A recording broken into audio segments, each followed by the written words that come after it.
All right, today we're cracking open a book that's more than just a book. It's been lived, fought over, and even died for. We're talking about what is arguably the single most influential text in all of human history, the Bible. I mean, think about it. Its stories have shaped entire empires. They've inspired some of the most beautiful art ever created, and they've guided the daily lives of billions of people. It's a cornerstone for a huge chunk of the world. But what if there's a lot more going on than what we see on the surface? The analysis we're digging into today makes a pretty bold claim. It says that just beneath the surface of all those familiar stories, there's a whole series of hidden codes.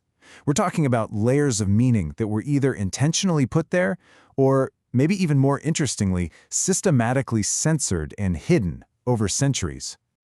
So we're going to deconstruct this thing through three different lenses: the political, the cosmic, and the psychological. First up, let's look at how the book we have today was actually assembled in the first place. Okay, so the first layer of this deconstruction says the Bible didn't just fall out of the sky, fully formed. It's more like a library that was carefully curated by human committees, and a lot of the time, they had some very specific political goals in mind.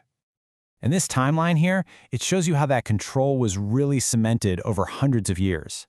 Now, according to this analysis, the huge turning point was the Council of Nicaea, back in 325 AD. You've got Emperor Constantine, his empire is fracturing, and he needs a way to hold it all together. What's the perfect political glue? A single, standardized state religion.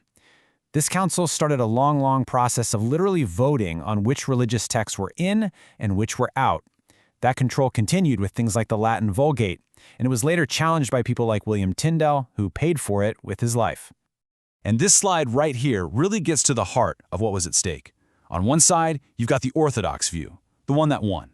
It's a clear top-down hierarchy. God's authority flows through the church, so you need the institution to connect with the divine. But the Gnostic view, that was radically different. It said the kingdom of God is within you.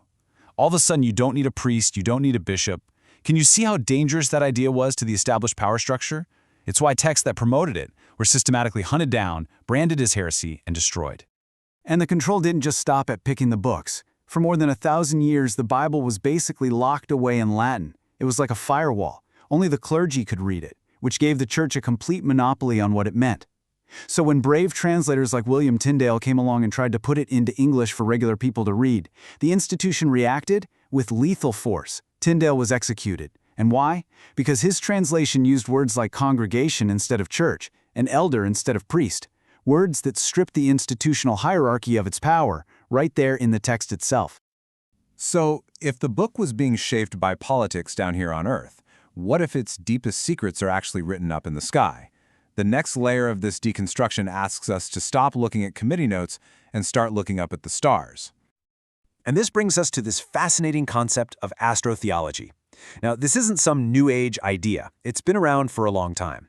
The theory is that many ancient stories, including the ones in the Bible, aren't literal history. They're actually complex allegories for the movement of the sun, the moon, and the stars. For ancient cultures, the sky was everything. It was the ultimate clock, calendar, and map of divine order. Now check this out. This slide maps biblical history onto a massive cosmic clock called the precession of the equinoxes. Basically, every 2,000 years or so, the sun rises in a new zodiac constellation on the spring equinox, and this marks a new great age. And the analysis points out this incredible pattern. Moses shows up, heralding the age of Aries, the ram. And what's the first thing he does? He comes down the mountain and finds his people worshiping a golden calf, the symbol of the previous age of Taurus, and he smashes it. Fast forward 2,000 years. Jesus arrives to kick off the age of Pisces, the fish, and suddenly the story is filled with fishermen apostles feeding the masses with fish, and the fish becomes a secret symbol. The text might even hint at the next shift, telling the disciples to follow a man carrying a pitcher of water, the symbol for our move into the age of Aquarius. And the cosmic allegory gets even more detailed. We can zoom in from those giant great ages to the cycle of a single solar year. This table shows how the life of Jesus, who is called the light of the world, can be seen as a perfect parallel to the journey of the sun. His 12 disciples? How about the 12 signs of the zodiac that the sun travels through each year? His death on the cross? Well, at the winter solstice, the sun hits its lowest point in the sky, and for 3 days, it hangs near the constellation known as the Southern Cross. It appears to die before it's reborn on December 25th, when it begins its journey north again, bringing more light. Okay, so we've seen the Bible as a political document and a cosmic map. But what happens when we start looking at the texts that were deliberately thrown out? The Gnostic Gospels that were censored don't just add a few details to the story, they flip the whole thing completely upside down. At the very heart of the Gnostic worldview is a truly shocking idea. The being that created our physical world was not the one true ultimate God. They called this creator the demiurge. In their view, the real God is pure spirit, something totally beyond our comprehension. So they reasoned, the being responsible for this messy, flawed physical world of suffering and death must be a lesser, imperfect entity, and he straight up identified this figure with the jealous and often wrathful God of the Old Testament. And if you follow that logic, it leads to the most provocative, mind-bending inversion in this entire analysis. If the God in the Garden of Eden is actually a lesser demiurge who's trying to keep humanity ignorant and obedient, then who does that make the serpent? Well, in the Gnostic reading, he's not the villain. He's the liberator. He's the hero of the story. He offers humanity gnosis, that's the Greek word for knowledge, the very thing that would allow them to break free and realize that the true divine spark was within them all along.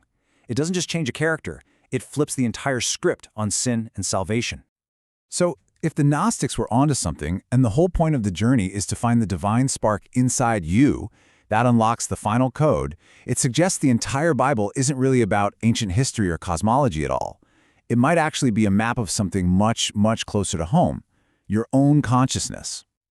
This one verse, which somehow survived all the cuts and edits, is the key that unlocks this whole psychological interpretation. This analysis argues that we should stop looking for saviors in the sky or promised lands on a map.